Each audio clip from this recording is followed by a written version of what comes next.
성부와 성자와 성령의 이름으로 아멘. 참 예수님, 오늘은 연중 제29주간 목요일입니다. 오래전에 성소 고민을 가진 분을 만났습니다. 그분과 친하게 지내던 많은 분들이 사제가 되었고 집안에서도 그분에게 사제 성소의 길로 가라는 권유가 많았습니다. 그분은 주변의 환경 때문에 고민과 갈등이 있었지만 사회생활에 대한 의지가 강했습니다. 어느 날 성당에서 성령 칠은 카드를 뽑았는데 부르심에 망설이지 않고 응답할 준비가 되어 있어요 라는 내용이 적혀 있었습니다. 그분은 그 성령 은사 카드를 뽑고 굉장히 심각해졌습니다. 본인의 마음은 사회생활인데 하느님께서 부르시는 느낌이 들어서 예민한 반응을 보이셨습니다. 본당 신부님께 마음의 갈등에 대해서 조언을 구했습니다. 신부님은 성소의 고민은 예비 신학생 모임에 가서 식별하면 됩니다 라고 하셨습니다. 그분은 고민이 많았기 때문에 예비 신학생 모임이 도움이 될 것 같았습니다. 하지만 그분에게는 불편한 말이었고 결국 그분은 모임에 가지 않았습니다.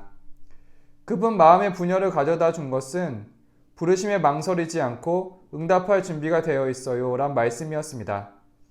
그 말씀이 한 개인에게 다가온 의미를 온전히 알 수는 없습니다. 하지만 그 말씀이 한 사람의 진로에 대한 물음표를 준 것은 분명했습니다. 오늘 복음 말씀도 예수님께서는 세상에 불을 지르러 왔다고 하시며 평화를 주러 온 것이 아니라 분열을 일으키러 왔다고 하십니다. 예수님의 말씀이 우리 안에 위로가 되고 힘이 되지만은 않습니다. 우리가 당신이 생각하는 방향과 다른 길로 가고 있다면 당신께서 그 길을 수정하시고 강한 말씀을 하십니다. 예수님의 말씀은 그분 말씀을 따르는 사람과 그분 말씀을 반대하는 사람으로 나뉘게 됩니다. 한 편은 그분의 벗이 되고 다른 편은 그분의 적이 됩니다. 복음 후반을 보면 주님의 말씀에 충실하다 보면 가장 사랑하는 사람들과도 적대감을 살 수 있음을 보여줍니다. 그리스도를 따르는 것이 고통스러움을 보여줍니다. 예수님의 불을 지르겠다는 말씀처럼 당신 생애도 갈등과 어려움 속의 시간이었습니다. 예수님께서는 당신 사명 안에서 성전을 정화하시며 기득권 세력과 갈등을 일으킵니다. 예수님께서는 장사꾼들에게 말씀하십니다. 나의 집은 기도의 집이 될 것이다 라고 기록되어 있다. 그런데 너희는 이곳을 강도들의 소굴로 만들어 버렸다. 예수님께서는 성전 정화로 유다인 종교 지도자들과 원수가 되었습니다.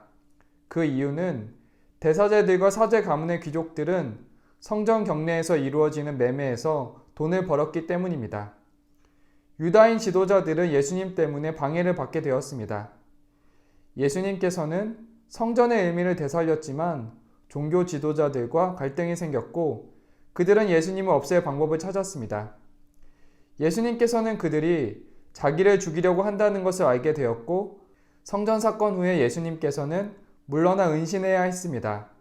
더는 공공연히 다닐 수 없었고 예루살렘과 유대야를 떠날 수밖에 없었습니다. 예수님께서는 목숨의 위협을 받는 상황에 놓이게 되었지만 당신의 사명을 수행하셨습니다. 오늘은 나는 세상에 불을 지르러 왔다 라는 말씀으로 시작했습니다. 불은 하느님 나라를 선포한다는 의미입니다.